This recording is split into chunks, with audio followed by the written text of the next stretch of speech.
ओम मुनित्रयं नमस्कृत्य सूक्तिः परिभाव्य च वैयाकरणसिद्धान्तकौमुदीयं विरच्यते श्रौत्रार्हन्ति चणैर्गुण्यैर्महर्षिभिर्हर्दिवन् तौष्टूयमानोऽप्यगुणो विभुर्विजयतेतराम्। नमः सर्वेभ्यः श्रोतृभ्यः। अस्माभिः गतपाठे यद् पठितं तद् एकवारं स्मरामः। वयं वैयाकरणसिद्धान्तकौमुदी इत्याख्यस्य ग्रन्थस्य तत्र समासस्वरप्रकरणं पठितवन्तः एतावता। अस्य प्रकरणस्य अन्तिमः पाठः अस्माकं क्रमे सप्तविंशः पाठः गतपाठः प्रवृत्तः।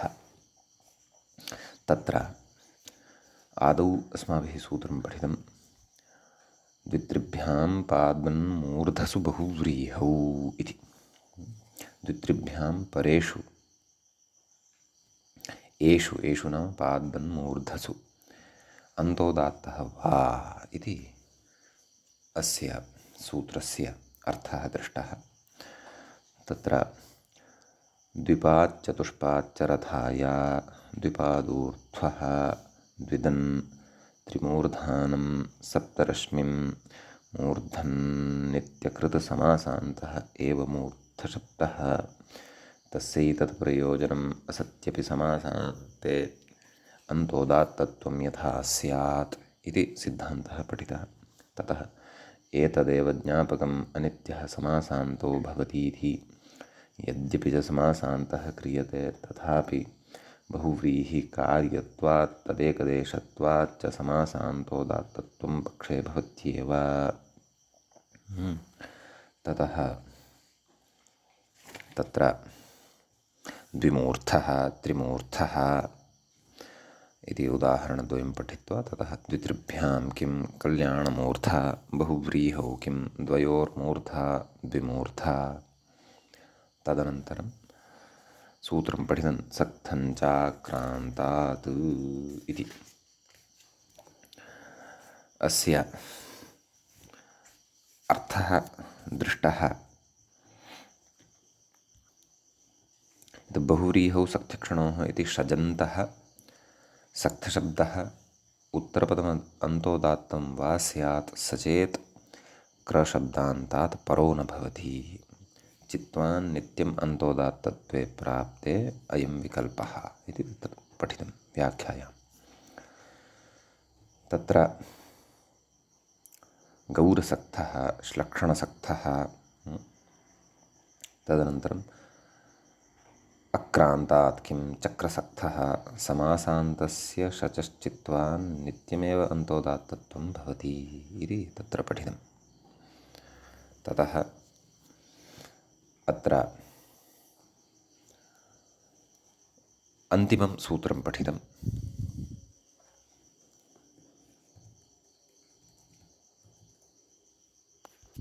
परादिश्छन्दसि बहुलं छन्दसि परस्य सक्थशब्दस्य आदिरुदात्तो वा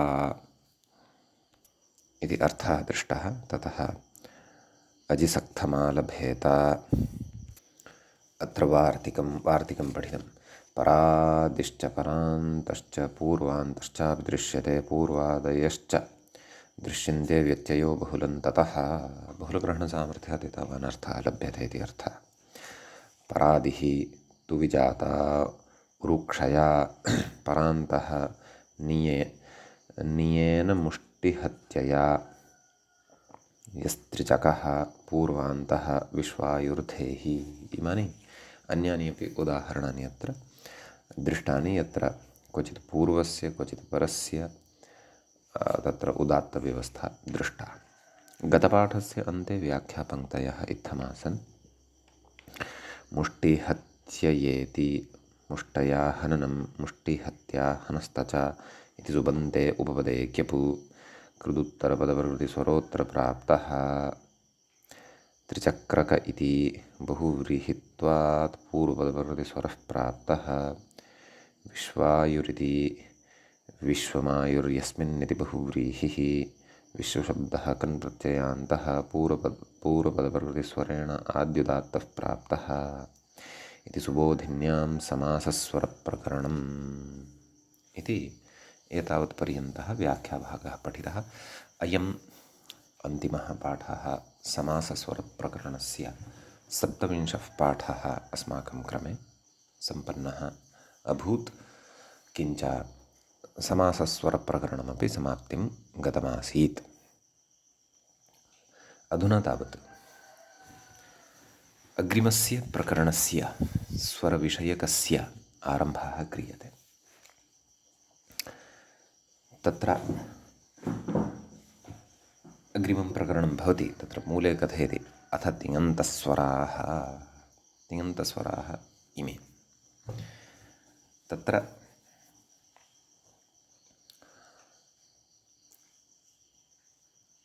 अस्य तिङन्तस्वरप्रकरणस्य अस्माकं क्रमे एषः प्रथमः पाठः आरब्धः भवति।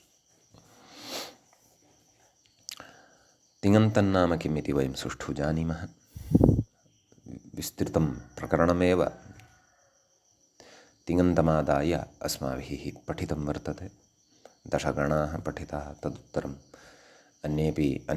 अन्याः अपि व्यवस्थाः तिङन्तविषयिण्यः अस्माभिः पठिताः। तत्र तिङन्तमादाय यत्र स्वरव्यवस्था भवति तत्र तिङन्तम् आदाय अथवा तिङन्तं निमित्तीकृत्य अतिङन्ते पदे स्वरव्यवस्था अपि अस्मिन् प्रकरणे भवति। क्वचित् अतिङन्तं पदमादाय तिङन्तं यत् पदं भवति तत्र स्वरव्यवस्था क्रियते। क्वचित् तिङन्तम् एव आदाय तिङन्ते एव स्वरव्यवस्था भवति। एवं खलु। प्रकृते तत्र वयम् अष्टमाध्यायस्य सूत्राणि पठिष्यामः। षष्ठाध्याये स्वरव्यवस्था या पठिता तत्र प्राधान्येन उदात्तस्वरचर्चा विहिता। प्रकृते प्राधान्येन अनुदात्तस्वरस्य तत्र चर्चा भविष्यति। तत्र अष्टमाध्यायस्य प्रथमपादस्य 18 सूत्रम् अनुदात्तं सर्वमपादादौ शब्दाधिकारे पूर्वमस्माभिः अधिकारसूत्रत्वेन पठितं। तदपि इह स्मर्तव्यं भवति। अतः विशिष्टा काचित् व्यवस्था तिङन्तपदानि आदाय अस्माभिः इदानीम् अस्मिन् प्रकरणे पठनीया वर्तते। तत्र वयम् अधुना प्रकरणे अत्र प्रविशन्तः प्रकरणस्य प्रथमं सूत्रं पठामः। व्याख्याता मूलसूत्रं प्रति इङ्गितं करोति। तिङो मूलं पश्यामश्चेत् तत्र सूत्रं दृश्यते। तिङो गोत्रादीनि कुत्सनाभीक्ष्ण्ययोः इत्यस्ति। तत्र पदपरिचयं प्राप्नुमः। तिङः इति पञ्चमी विभक्तेः एकवचनान्तं पदं भवति। ततश्च गोत्रादीनि इति प्रथमा विभक्तेः तत्र बहुवचनान्तं पदं भवति। कुत्सनाभीक्ष्ण्ययोः इति सप्तमी विभक्तेः द्विवचनान्तं पदं भवति। समस्तपदविग्रहं पश्यामः। गोत्रादीनि इति तत्र समस्तपदं भवति। गोत्र आदिः येषां तानि गोत्रादीनि नाम कश्चन गणः एषः वर्तते। कुत्सनञ्च आभीक्ष्ण्यञ्च कुत्सनाभीक्ष्ण्ये इतरेतरयोगद्वन्द्वः तयोः कुत्सनाभीक्ष्ण्ययोः एवं विग्रहः द्रष्टव्यः। अनुदात्तं सर्वमपादादौ इति अधिकारः अत्र सम्पद्यते। पदात् पदस्य इदमधिकारद्वयमपि प्रकृते सम्बध्यते। ततः कः सूत्रार्थः इति मूले द्रष्टुं शक्नुमः। तिङन्तात् पदात् गोत्रादीनि अनुदात्तानि एतयोः। नाम तिङन्तं किञ्चन पदम् अपेक्षितं, ततः परतः गोत्रादिगणे पठिताः सन्ति ये शब्दाः, ते शब्दाः भवेयुः।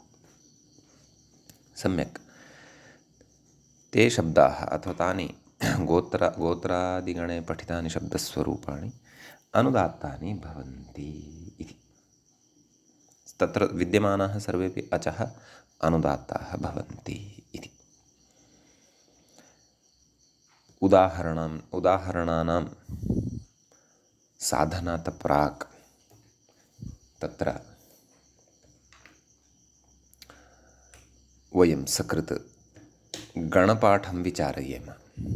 अस्मिन् गणे के शब्दाः वर्तन्ते इति चेत् गोत्र, ब्रुव, प्रवचन, प्रहसन, प्रकथन, प्रत्ययन, प्रपञ्च, प्राय, न्याय, प्रचक्षण, विचक्षण, अवचक्षण, स्वाध्याय, भूयिष्ठ,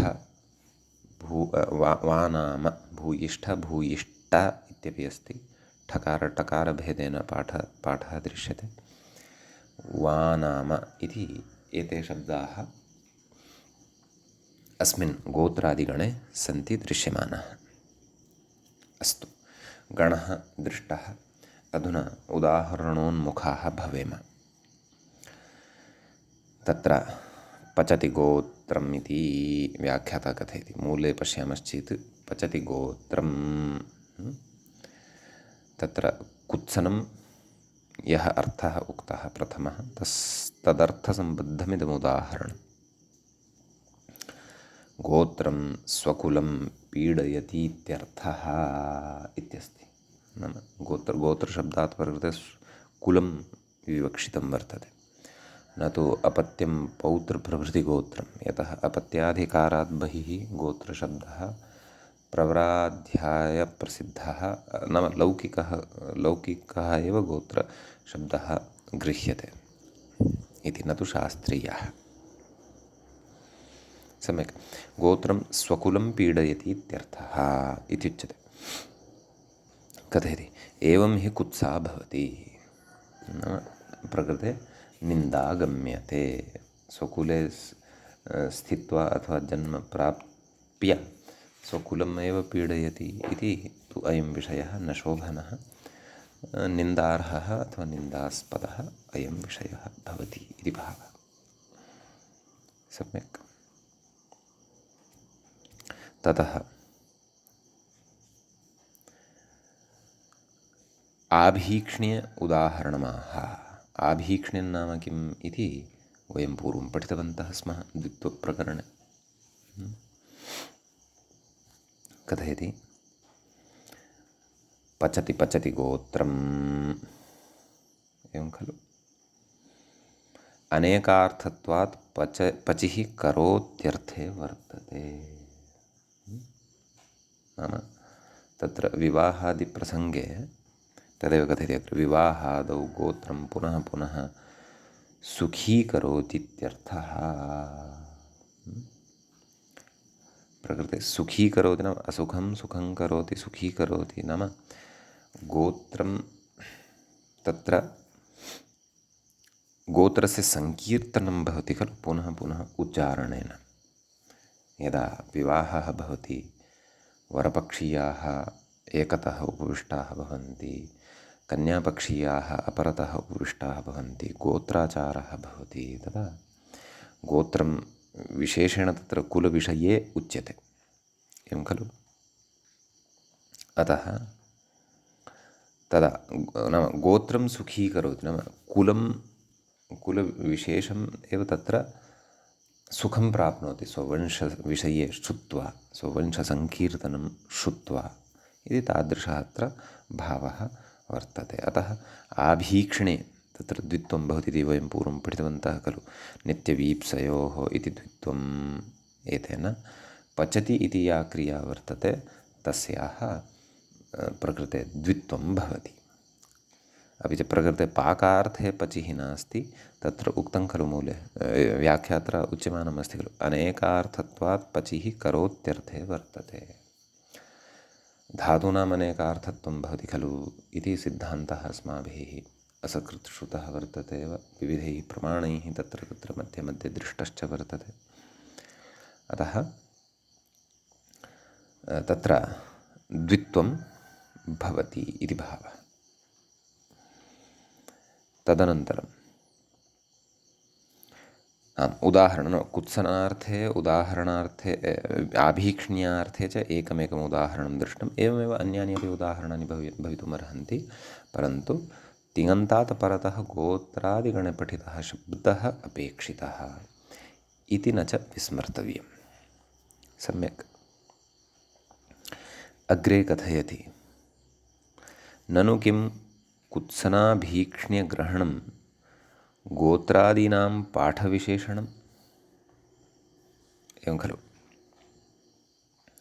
नाम कुत्सनाभीक्ष्ण्यग्रहणं यत् सूत्रे कृतं वर्तते तद् गोत्रादीनां नाम गोत्रादिगणे यः पाठः कृतः वर्तते शब्दानां तस्य विशेषणं वर्तते वा, नाम तेन सह सम्बध्यते वा, तेन सह अन्वयं प्राप्नोति वा। एतयोः अर्थयोः गोत्रादीनि भवन्ति। आदौ प्रश्नम् उद्भाव्य तदा एवम् अर्थः आयाति इति कथयति। नाम एतयोः अर्थयोः गोत्रादीनि भवन्ति इति अर्थः स्यात् यदि कुत्सनाभीक्ष्ण्यग्रहणं गोत्रादीनां पाठविशेषणं स्यात्। एषा अवतरणिका या प्रकृते उच्यमाना वर्तते व्याख्यात्र सा अवधानेन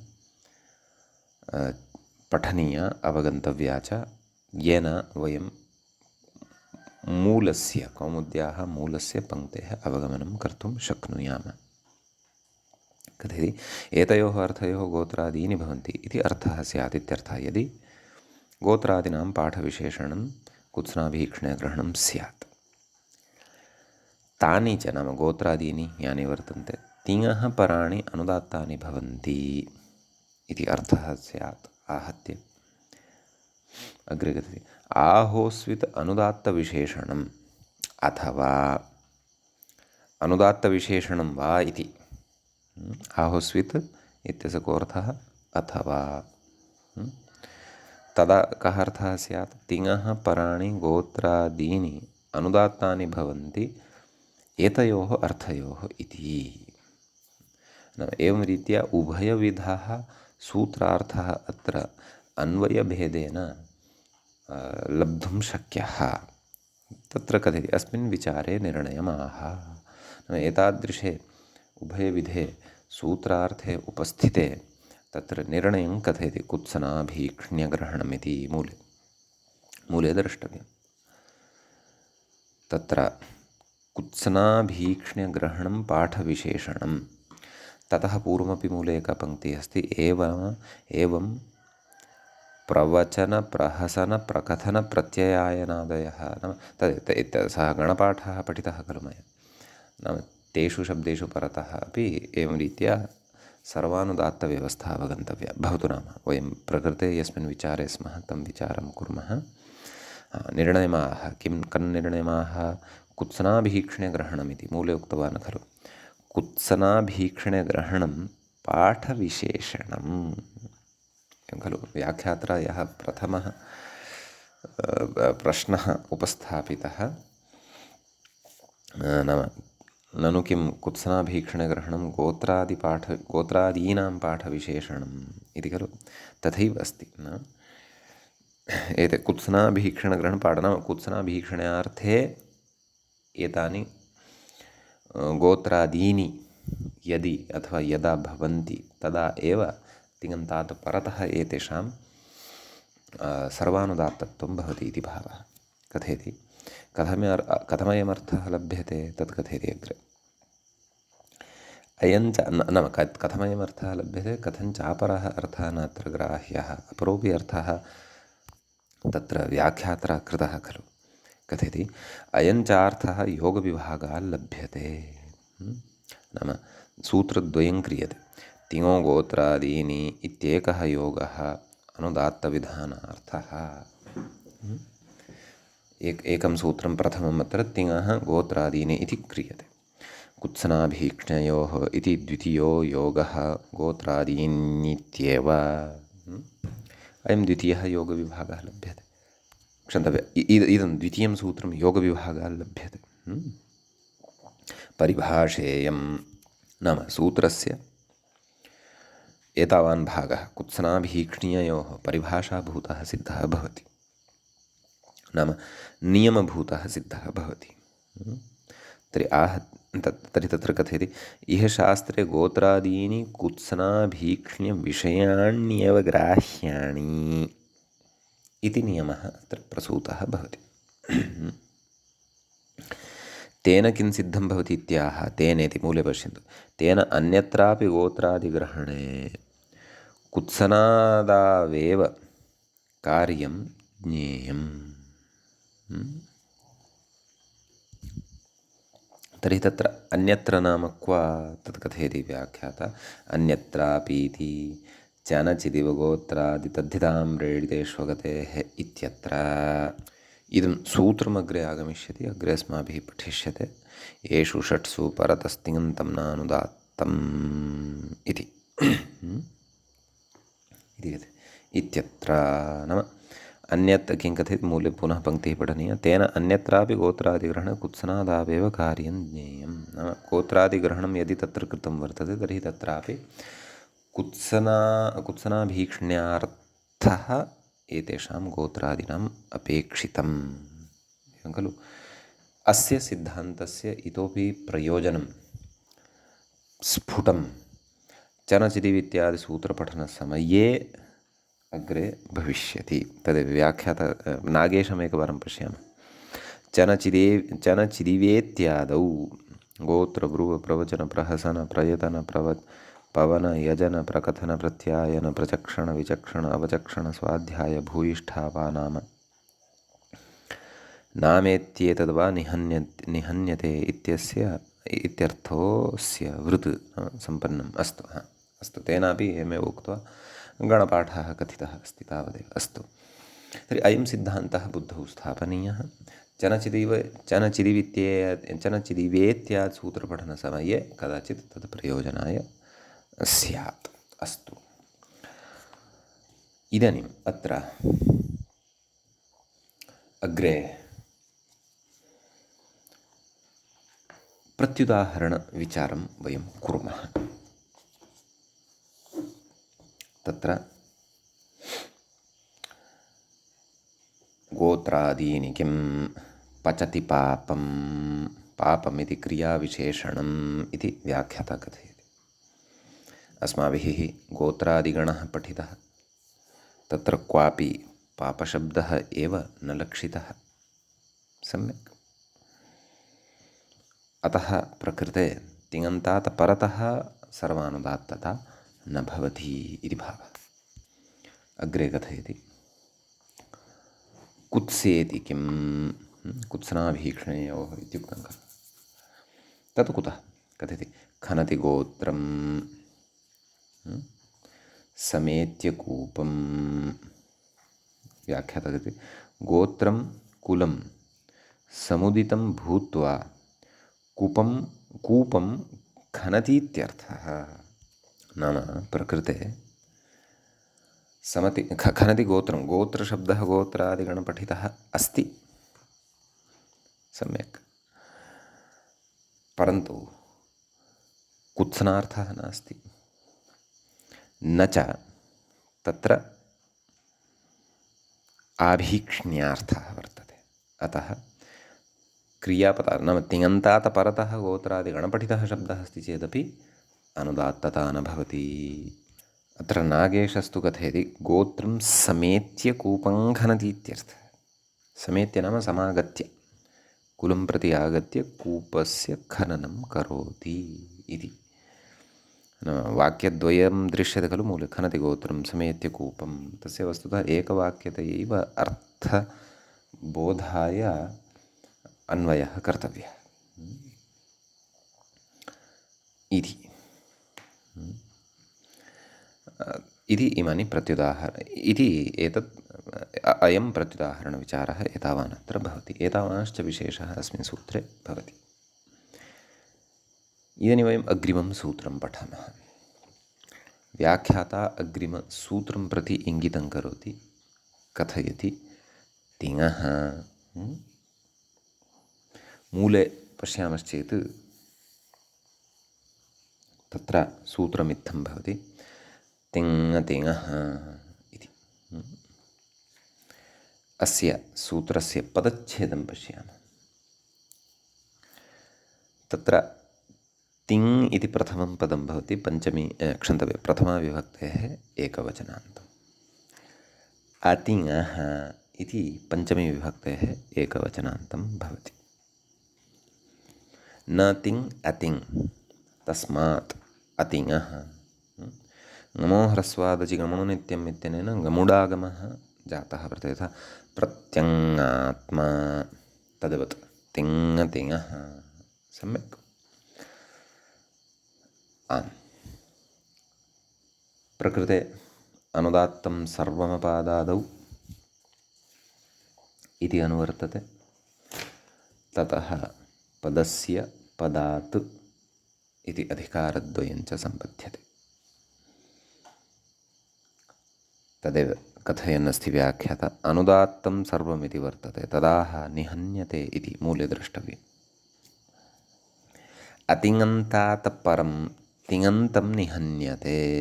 अपि च अष्टाध्याय्याम् अपि अष्टमाध्याये इदं सूत्रम् अव्यवहितमेव अग्रिमं वर्तते। नाम गतसूत्रात् साक्षात् अग्रिमं सूत्रम् इदं भवति। सम्यक्। अतिङन्तात् पदात् परं तिङन्तं, नाम तिङन्तं यत् पदं वर्तते तस्य पदस्य निघातः भवति, निहन्यते। व्याख्याता कथयति सर्वानुदात्तः निघातः इति वैयाकरणानां व्यवहारः। यत्र सर्वानुदात्तः भवति कस्मिंश्चित् पदे, नाम कस्मिंश्चित् पदे विद्यमानाः सन्ति ये स्वराः, ते सर्वेपि स्वराः यदा अनुदात्तत्वं प्राप्नुवन्ति तदा सः निघातः इत्युच्यते। निघात इत्यत्र निपूर्वकात् हन् धातुः भवति। घयन्तः सः शब्दः, तस्यैव क्रियापदत्वेन मूले वचनं कृतं वर्तते। निहन्यते, नाम निहन्यते अर्थात् सर्वानुदात्तता भवति इति भावः इत्यस्ति। उदाहरणं पश्यामः। अग्निमीळे इत्यस्ति खलु। तर्हि अत्र पूर्वपदं किं वर्तते? अग्निं। तत् अतिङन्तं वर्तते, नाम सुबन्तम् अस्ति, तिङन्तभिन्नतां भजते। सम्यक्। परतः ईळे, ईडस्तुतौ इति धातोः उत्तमैकवचनं भवति। सम्यक्।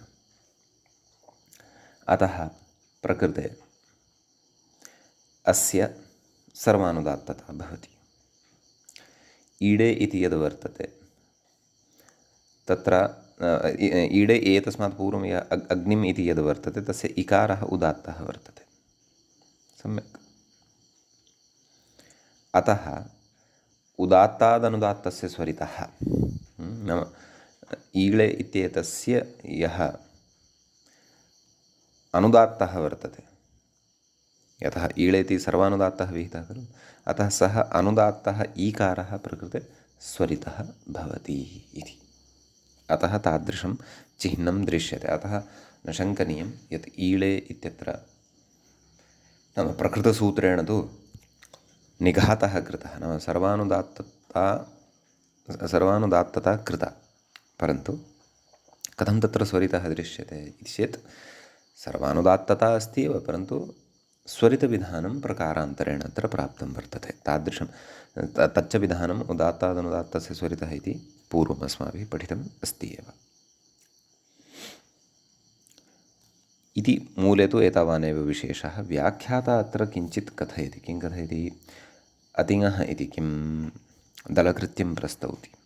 पचति भवति, प्रकृते तिङन्तात् परतः एव अस्ति किं तिङन्तपदम् अतिङन्तात् परतः तिङन्तपदं नास्ति पचति इति यत् तिङन्तं वर्तते ततः परतः भवति इति तिङन्तं वर्तते तच्च अतिङन्तात् परतः नास्ति तिङन्तादेव परतः वर्तते उभयमपि तिङन्तं खलु अतः कोऽर्थः पचति भवति कथयति एककर्तृका पचिक्रिया भवति इत्यर्थः इति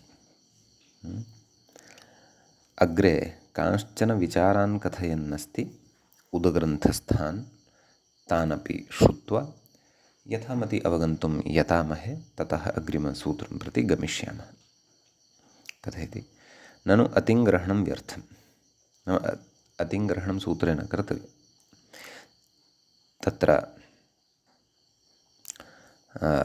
तिङ् इत्येव वक्तव्यं कुतः कथयति समानवाक्ये निघातयुष्मदस्मदादेशाः इदं वार्तिकम् अस्माभिः तत्र अनुदात्तं सर्वमपादादौ इत्यत्र भाष्ये द्रष्टुं शक्यते समानवाक्ये निघातयुष्मदस्मदादेशाः इति नाम समानवाक्ये एव निघातो वा युष्मदादेशो वा अस्मदादेशो वा इति पूर्वं शब्दाधिकारे अपि अस्माभिः इदं वचनं श्रुतं कथयति एकस्मिंश्च वाक्ये तिङन्तद्वयाभावात् नाम एकस्मिन् वाक्ये तिङन्तद्वयं न भवति खलु एकतिङ्वाक्यमिति उच्यते खलु एकतिङ्वाक्यमिति उच्यते खलु द्वयाभावात् इति चेत् सत्यं नाम तथा यदि भवान् वदति सम्यगेव परन्तु कथयति सूत्रकारेण समानवाक्याधिकारो न कृतः नाम तत्तु वार्तिकमस्ति खलु किं समानवाक्ये निघातयुष्मदस्मदादेशाः तत्तु वार्तिकं स अनुदात्तं सर्वमपादादौ इत्यत्र वार्तिकत्वेन पठ्यते सूत्रकारेण तथा न कृतमस्ति खलु इति अतिङ्ग्रहणमकारी एतदर्थं प्रकृते अतिङ्ग्रहणं सूत्रकारस्य अनुशासने तु युज्यते एव सम्यक् अग्रे कथयति भाष्ये तु अतिङ्ग्रहणं प्रत्याख्यातं भाष्यं यदि अवलोकयामः तत्र तु अतिङ्ग्रहणस्य प्रत्याख्यानं कृतं वर्तते इति भावः सम्यक् इति तत्र उद्ग्रन्थस्थः विचारः अपि कश्चन व्याख्यात्र अत्र कृतः एतावान् विशेषः अस्मिन् सूत्रे भवति इदानीं वयम् अग्रिमं सूत्रं पठामः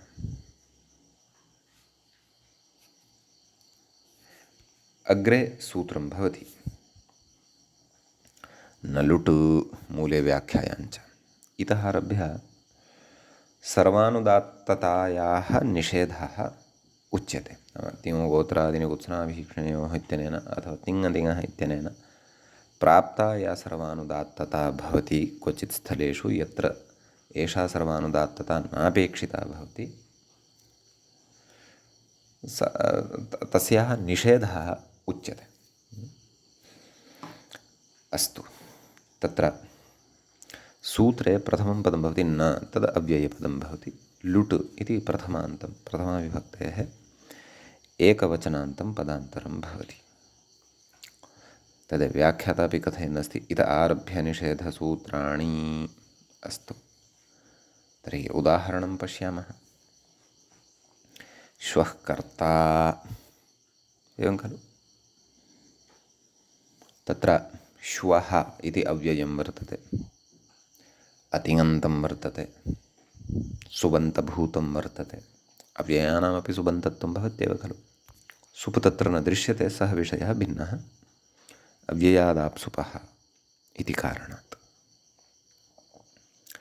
श्वः इत्यत्र तु यः विसर्गः सः तु तस्य प्रातिपदिकस्य सकारस्य एव कारणात् लब्धः वर्तते श्वस् इति प्रातिपदिकं भवति इत्यपि वयं जानीमः तर्हि तस्मात् परतः तिङन्तं पदं वर्तते कर्ता डुक्रियकरणे इति धातोः तत्र लोटि प्रथमपुरुषस्य एकवचने इदं रूपं भवति अतः प्रकृते तिङतिङः इत्यनेन कर्ता इत्येतस्य निघातः नाम सर्वानुदात्तता प्राप्ता परन्तु नलुट् इत्यनेन तत्र निषेधः कृतः। व्याख्याता कथयति श्वः कर्तारौ, अत्रापि तथैव प्रथमाविभक्ते द्विवचनान्तमिदं अयं प्रयोगः भवति खलु। प्रथमपुरुषस्य कर्ता कर्तारौ कर्तारः, लुटः प्रथमस्य डारौरसः इति खलु। अतः कथयति तास् व्याख्याते तासेः परस्य लसार्वधातुकस्य अनुदात्तत्वे कृते तासिरुदात्तः, एकवचने टिलोपे कृते उदात्तनिवृत्तिस्वरेण डा उदात्तः इति। नाम पूर्वं पठितां व्यवस्थां स्मारयन् अस्ति, एवं खलु। तासी इत्येतस्मात् परतः लसार्वधातुकभूतः यः वर्तते तत्र तिप् तस्य स्थाने डा, तस्य तास्यनुदात्तिङ् इदुपदेशाल्ल सार्वधातुकमनुदात्तमन्योः इति सूत्रं पूर्वं पठितं खलु। लसार्वधातुकस्य अनुदात्तत्वं विधीयते, तास् इति तु तत्र उदात्तः वर्तते। तदेव किम् उदात्तनिवृत्तिस्वरेण उदात्तः इति। तद् केन अनुदात्तस्य च यत्रोदात्तलोपः, प्रत्ययस्य आकारः यः वर्तते स एव उदात्तः भवति। तदनन्तरम् अनुदात्तं पदमेकवर्जम् इत्यनेन शेषनिघातः च अत्र भवति, अन्ये अचः अनुदात्ताः सम्पद्यन्ते इति भावः। इति अत्र एषा स्वरव्यवस्था सर्वापि पूर्वं पठिता वर्तते, नास्ति अत्र नूतनः कश्चन विषयः। निषेधः नाम निघातस्य निषेधः एव अत्र नूतनः विषयः वर्तते। समीचीनम्। एतावान् विशेषः अस्मिन् निषेधविधायके सूत्रे भवति। अग्रिमं सूत्रम् अधुना वयं पठामः। तत्र व्याख्याता अग्रिमसूत्रं प्रति इङ्गितं करोति। कथयति निपातैः। मूले पश्यामश्चेत् निपातैर्यद्यदि हन्तकुविन्नेच्चेच्चङ्कच्चिद्रयत्र युक्तं, पुनः वदामि, निपातैर्यद्यदि हन्तकुविन्नेच्चेच्चणकच्चिद्यत्र युक्तम् एवं भवति। मदुच्चारणे दोषाः स्युश्चेदपि विग्रहसमये सर्वोऽपि विषयः स्फुटः भविष्यति। तत्र प्रथमं पदं भवति सूत्रे निपातैः, तृतीया विभक्तेः एकवचनान्तम् इदं भवति। यद्यदि हन्तकुविन्ने चेच्चन् कच्चिद्यत्र युक्तमिति प्रथमा विभक्तेः एकवचनान्तं भवति। व्याख्याता कथयति यदित्यादीनां यत्रेत्यन्तानां, द्वितीयपदे यत् इत्यतः आरभ्य यत्र एतावत् पर्यन्तं द्वन्द्वे तृतीयायाः सौत्रः लुकु, नाम तृतीयान्तं तद् वर्तते, तत्र सौत्रः लुक् जातः वर्तते। न तु युक्तशब्देन समासः, युक्तशब्देन अत्र समासः नास्ति। निपातैः इति विशेषणस्य अनन्वयापत्तेः, नाम यदि युक्तशब्देन समासः क्रियेत कस्य, यद्यदि हन्तकुविन्ने चेच्चण कच्चिद्यत्र इत्यनेन, तर्हि निपातैः इत्यनेन सह अन्वयः न स्यात्। यतः एते निपाताः खलु पठिताः वर्तन्ते। अतः वस्तुतः अत्र कथं, यदि तृतीयां योजयित्वा वदामि तर्हि कथं स्यात्, सूत्रस्वरूपं व्याख्यातुः तत्र वचनानुसारम् एवं शृण्वन्तु। निपातैः यद्यदि हन्तकुविन्ने चेच्चन् कच्चिद्यत्रैः युक्तम् एवं स्यात्। परन्तु तृतीयायाः प्रकृते अलुक् वर्तते इति कथयति अयम्। अस्तु, सूत्रार्थे प्रवेशात् पूर्वं वयमिह पदच्छेदम् एकवारं पश्यामः। नाम पदच्छेदः तु दृष्टः एव, विग्रहं पश्यामः। वस्तुतः तद् व्याख्यातापि कथयन्नेव अस्ति एतैर्निपातैरिति तदनन्तरं कथयति पश्यन्तु यद् यदि हन्त कुवित् नेत् चेत् चण् कच्चित् यत्र एते सन्ति यत्र नव एतैः इत्यर्थः। सम्यक्। एतेषामत्र इतरेतरयोगद्वन्द्वः वर्तते। तृतीयान्तम् इदं पदं भवति, परन्तु तत्र सौत्रः लुक् जातः अस्ति इति तत्र व्याख्यात्रा यदुक्तं तदपि मनसि स्थापनीयम्। एतैः युक्तैः। सम्यक्। मूले सूत्रार्थः द्रष्टव्यः। एतैः निपातैः युक्तं न निहन्यते इति। एवं खलु। नाम पदात् परतः यदि अस्ति कोऽपि, नाम तत्र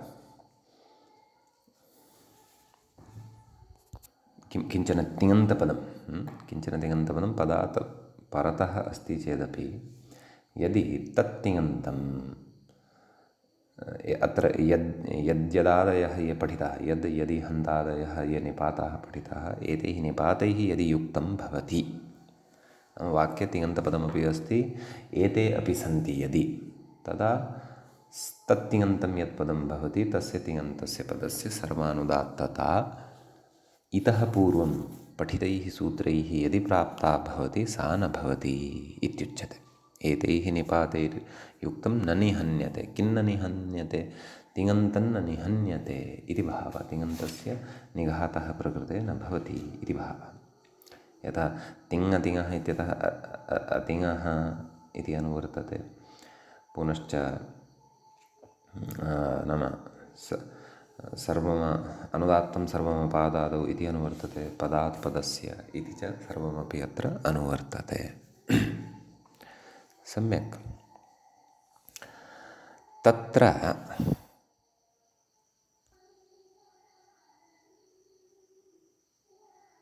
उदाहरणेषु प्रवेशात् पूर्वम् अत्र ये पठिताः निपाताः तेषाम् अर्थविषयविचारं कुर्वन् अस्ति व्याख्याता। यद्यदार्थे च हेतौ च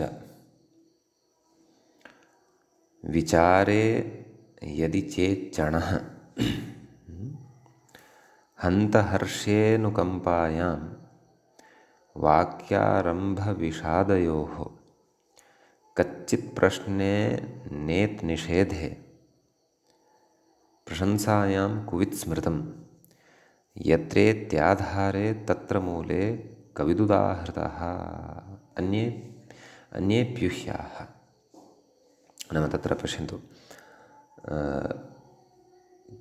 तत्र अस्य अर्थं पश्यामः चेत् यद्यदार्थे, यत् इति यदार्थे, यदा इत्येतस्मिन् अर्थे इति यस्मिन् अर्थे प्रयुज्यते तस्मिन् अर्थे यत् इति निपातः प्रयुज्यते। यदार्थे च हेतौ च विचारे, नाम हेत्वर्थे अपि प्रयुज्यते, विचारार्थे अपि प्रयुज्यते यत् इति निपातः। यदि चेच्चणः विचारे इत्यनेन सम्बन्धः अस्ति। वस्तुतः एवम् अन्वयः कर्तव्यः। यद्यदार्थे च हेतौ च, नाम यत् इति यदार्थे अपि च हेतौ प्रयुज्यते। विचारे यदि चेच्चणः, विचारार्थे यदि चेत् चण्, एते त्रयः निपाताः प्रयुज्यन्ते। अग्रे गच्छति। हन्तहर्षेऽनुकम्पायां वाक्यारम्भविषादयोः, नाम हन्त इति निपातः हर्षार्थे, अनुकम्पार्थे, वाक्यारम्भार्थे, विषादार्थे च प्रयुज्यते। सम्यक्। कचित् प्रश्ने, कचित् इति निपातः प्रश्ने प्रयुज्यते। नेत् निषेधे, नेत् इति निपातः निषेधार्थे प्रयुज्यते। प्रशंसायां कुवित् स्मृतं, कुवित् इति प्रशंसार्थे प्रयुज्यते। यत्र इत्याधारे, अधिकरणार्थे अथवा आधारार्थे यत्र इति प्रयुज्यते। सप्तम्यास्त्रल् इत्यनेनापि सः विषयः ज्ञायते खलु। तत्र मूले कुविद् उदाहृतः, न मूलार्थे कुवित् इति निपातः च प्रयुज्यते। अन्येप्युह्याः, अन्येषामपि एव अर्थाः अत्र प्रयोगवशात् ऊह्याः इति कथयति व्याख्यात्। अग्रे कथयति तत्र ग्रहणं साक्षात् सम्बन्धप्रतिपादनार्थम् इति। नाम साक्षात् सम्बन्धस्य प्रतिपादनाय प्रकृते तत्र ग्रहणं कृतं वर्तते। अस्तु, उदाहरणे कीदृशः सम्बन्धः अत्र उपस्थितः भवति इति द्रष्टव्यम्। उदाहरणं पश्यामः। व्याख्याता उदाहरणं प्रति इङ्गितं कुर्वन् कथयति यदग्ने स्यामिति। तत्र मूले पश्यामश्चेत् यदग्ने स्यामहं त्वम् इत्यस्ति खलु। व्याख्याता कथयति अस्तेर्लिङि अम् वनव क्व स्याम् इत्यत्र एवं खलु। प्रकृते उदाहरणे पश्यामश्चेत् सूत्रे पठितः निपातः यत् इति वर्तते, तस्य अर्थः अपि अग्रे चर्चितः। तर्हि प्रकृते यद् अग्ने स्याम् अहं, तर्हि अग्ने इति अतिङन्तात् परतः तिङन्तं पदं वर्तते, अतः तस्य तिङदिङः इत्यनेन सर्वानुदात्तता प्राप्ता भवति। परन्तु निपातेर्यद्यदि हन्तकुविन्ने चेत्यण कच्चिद्यत्र युक्तम् इत्यनेन निषेधः भवति। सम्यक्। प्रकृते स्याम् इत्यत्र यासुडागमः भवति खलु। यासुट् परस्मैपदेषु उदात्तो इत्यत्र स च उदात्तः भवति। अपि च मिप् यः प्रत्ययः वर्तते सोऽपि अनुदात्तः वर्तते। अनुदात्तौ सुप्पितौ तस्य अमादेशः भवति, ततः एकादेशः भवति। अतः एकादेश उदात्ते अनुदात्तः इत्यनेन सूत्रेण उदात्तता एव तत्र जायते। स्याम् इति क्रियापदे यकारात् परतः यः आकारः तस्य। समीचीनम्। अनुदात्तता तु या प्राप्ता तस्याः निषेधः निपातेर्यद्यदि हन्त इत्यनेन सूत्रेण भवति इति स्मर्तव्यं। नाम मुख्यः विषयः यः अत्र पठ्यमानः अस्ति सः। एवं खलु। अग्रिमम् उदाहरणं पश्यामः। युवा यदि कृतः इत्यस्ति। युवा यदि कृतः। प्रकृते निपातः अस्ति यदि, तेन अस्मिन् वाक्ये योगः अस्ति। तिङन्तं प्रकृते वर्तते कृतः। सम्यक्। यदि इति अतिङन्तात् परतः तिङन्तं कृतः इति पदं प्रकृते वर्तते, अतः तस्य सर्वानुदात्तता तिङदिङः इत्यनेन प्राप्ता भवति। परन्तु निपातेर्यद्यदि हन्तकुविन्ये चेत्यण कच्चिद्यत्र युक्तम् इत्यनेन निषेधः भवति।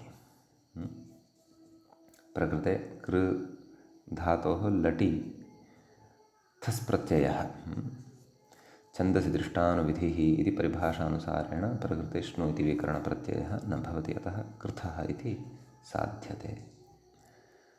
ततः सति शिष्टस्वरनियमेन थ यः वर्तते सः उदात्तः भवति। उदात्तादनुदात्तस्य स्वरितः इत्यनेन तत्र शेषनिघातः च भवति। एषा अत्र स्वरव्यवस्था ज्ञेया। यद्यदि अग्रे अस्ति हन्त, तद्विषये उदाहरणं न दृश्यते किल मूले। अतः तत्र काशिकां पश्यामः, तत्र उदाहरणं भवति हन्त हन्त करोति।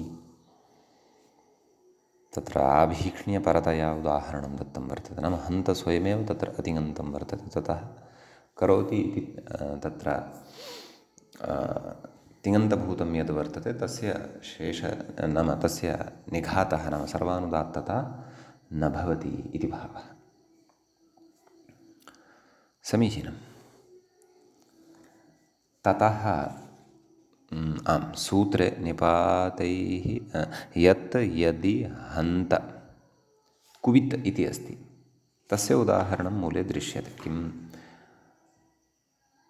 कुविदङ्गः कुविदङ्गः आसन् इत्यस्ति। कुवित् इत्येतस्य अर्थः पठितः। आसन् इति क्रियापदं भवति अस् धातोः लङि इति जानीमः वयम्। सम्यक्। ततः प्रकृते तिङः इत्यनेन नाम अङ्गः इति तत्र अतिङन्तं यत् पदं भवति ततः परतः आसन् इति तिङन्तस्य सर्वानुदात्तता प्राप्ता नाम निघातः प्राप्तः, परन्तु निपातेर्यद्निहन्त कुविन्ने चेच्चण् कच्चिज्जत्युक्तम् इत्यनेन निषेधो भवति। आसन् इत्यत्र आडागमः जायते आडजादीनाम् इत्यनेन, एवं खलु। स च उदात्तः भवति लुङ् लङ् लृङ् षडुदात्तः, ततः तस्य आडजादीनाम् इत्यत्रापि अनुवर्तनं भवति। अपि च आसन् इत्यत्र सन् यः वर्तते तस्य अकारः अनुदात्तः भवति, नाम सः उदात्तः तत्र तिष्ठति, ततः शेषनिघातः भवति, अनुदात्तं पदमेकवर्ज्यम्। सम्यक्। ततः उदात्तादनुदात्तस्य स्वरितः इत्यनेन अवशिष्टस्वरस्य सन् इत्यत्र विद्यमानस्य स्वरस्य स्वरितविधानमपि भवति। अतः वयं द्रष्टुं शक्नुमः अत्र उदाहरणे अपि क्वचिदङ्गः आसन् इत्यत्र सकारात् परतः अकारः स्वरितः दृश्यते। सम्यक्। आम्, तर्हि कुवित् नेत् इत्यपि अस्ति खलु अग्रे। ततः परतः चेत्, तदनन्तरं चण्, तदनन्तरम् अस्ति कच्चित्। व्याख्यायां मूले च साक्षात् कच्चित् इत्यस्यैव चर्चा कृता वर्तते। अन्यानि अपि उदाहरणानि पश्यामः। तत्र नेत् चेत् चण् काशिकायां किमस्ति पश्यामः। नेत् नेज् जिह्मायन्त्यो नरकं पताम्, तथा नास्ति। नेज्जिह्रायन्तो नरकं पताम इत्यस्ति। तत्र किञ्चित् पाठः भ्रष्टः इति भाति, एवं खलु। एतदस्य उदाहरणं। तर्हि प्रकृते नेत् इत्येतस्य योगः तु वाक्ये अस्ति एव। नरकं पताम, नरकम् इति अतिङन्तं वर्तते, ततः परतः पताम इति तिङन्तम् अस्ति। अतः अतिङन्तात् परतः तिङन्तस्य तिङदिङः इत्यनेन निघातः प्राप्तः, परन्तु निपातेर्यद्दितिहन्त इत्यनेन निषेधः क्रियते। तत्र पतेर्लट् मस् शस् अतो दीर्घो यञ् इति दीर्घः पताम इत्यत्र। सार्वधातुकत्वात् अनुदात्तत्वे कृते धातुस्वरेण आद्युदात्तत्वम् एतत् इति तत्र न्यासटीकाकारः कथयति। सम्यक्। तदनन्तरम् अग्रे भवति चेत् इति, तस्यापि उदाहरणं काशिकायां प्रदत्तं वर्तते। चेत् सचेत् भुङ्क्ते, सचेत् भुङ्क्ते, चेत् इत्येतस्य उदाहरणं सचेत् भुङ्क्ते। तर्हि चेत् इति अस्य अर्थः पठितः एव अस्ति अस्माभिः। ततः अस्मात् निपातात् परतः अस्मात् निपातात् अतिङन्तभूतात् परतः तिङन्तं भुङ्क्ते इति भवति। तस्य सर्वानुदात्तता प्राप्ता भवति, परन्तु निपातेर्यद्दितिहन्त इत्यनेन निषेधः क्रियते। भुजो नवने इत्यनेन आत्मनेपदं भवति। भुङ्क्ते इत्यत्र रुधादित्वात् श्नं भवति। पूर्वल्लसारुधातुमनुदात्तत्वम् इत्यनेन अनुदात्तत्वं भवति। श्नसोर्लोपः नैव तत्र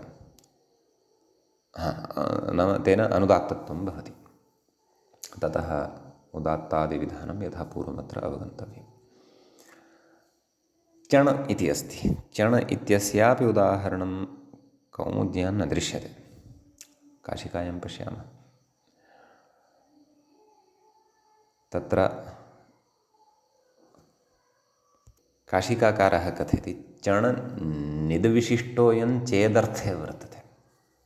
नाम वस्तुतः चण् इति नास्ति, च इति अस्ति इति कथयति सः, परन्तु सः णित् वर्तते, चेदर्थे एव वर्तते। उदाहरणं च तत्र प्रस्तौति किम्, अयं च मरिष्यति, अयं चेन्मरिष्यति इत्यर्थः। अयं चेत् मरिष्यति इति अर्थः वर्तते। नाम चेत् इत्येतस्मिन् अर्थे च इति यत्र प्रयुज्यते णित्करणं तस्य सूत्रे कृतं वर्तते, तस्य भिन्नं प्रयोजनं भवितुमर्हति। नाम चण् इति णकारान्तता नास्ति इति काशिकाकर्तुः मतेन। चण् इति णकारान्तता नास्ति, परन्तु सः इतसंज्ञां भजते च इत्येव वर्तते। तर्हि अयं च मरिष्यति इत्यत्र च इति यः च इति यद् वर्तते तस्मात् परतः मरिष्यति इति यद् वर्तते तिङन्तं तस्य नाम तिङदिङः इत्यनेन सर्वानुदात्तता प्राप्ता, परन्तु निपातेर्यद्दिधिहन्तकुवि कुविन्येच्येच्चण इत्यनेन निषेधः भवति इति भावः। सम्यक्। अनन्तरं वर्तते कच्चित्। तद्विषये कथयति व्याख्याता मूले च किं चकृमा कच्चिदिति मूलं पश्यामश्चेत् तत्र अचित्तिभिश्चकृमा कच्चित् इति दृश्यते प्रयोगः। चकृमेति लिट् लिट् वर्तते, प्रत्ययस्वरेण अन्तोदात्तं। तर्हि प्रकृते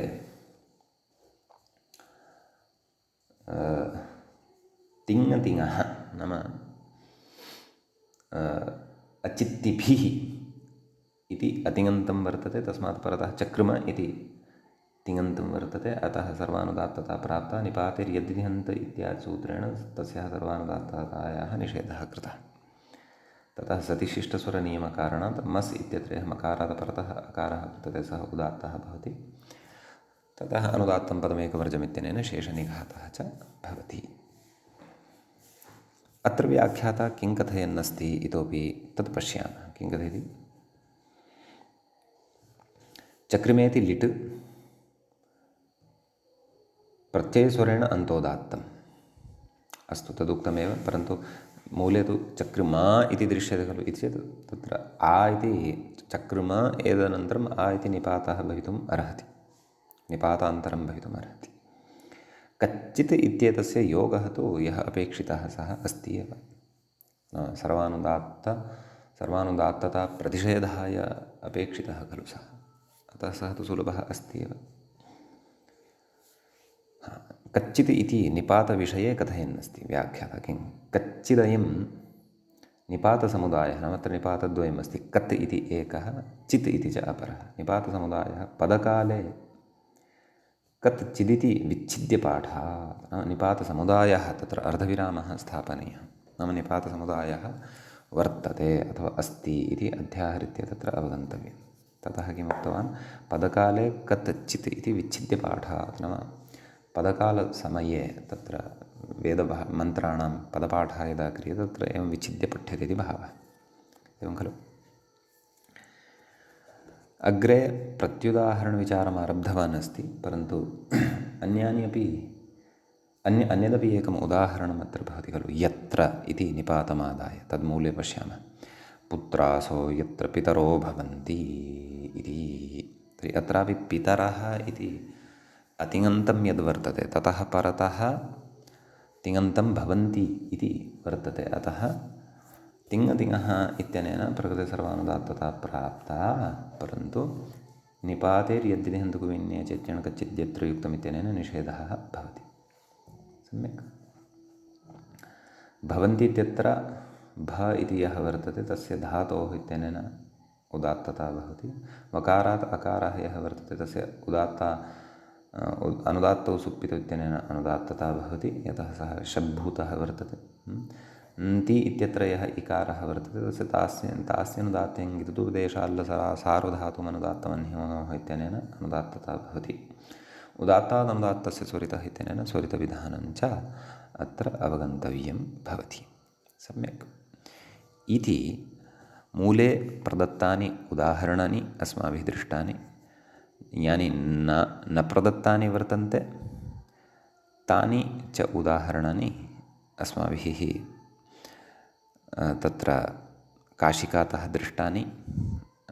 अत्र इतोपि दलकृत्यविचारादिकम् अन्यच्च उदग्रन्थस्थान् सिद्धान्तानादाय अयं व्याख्याता अन्यान् अपि विचारान् उपस्थापयन्नस्ति। तांश्च विचारान् वयम् अग्रिमे पाठे पठिष्यामः। अग्रिमे पाठे एव एतत् सूत्रगतः अवशिष्टः विचारः अस्माभिः करिष्यते।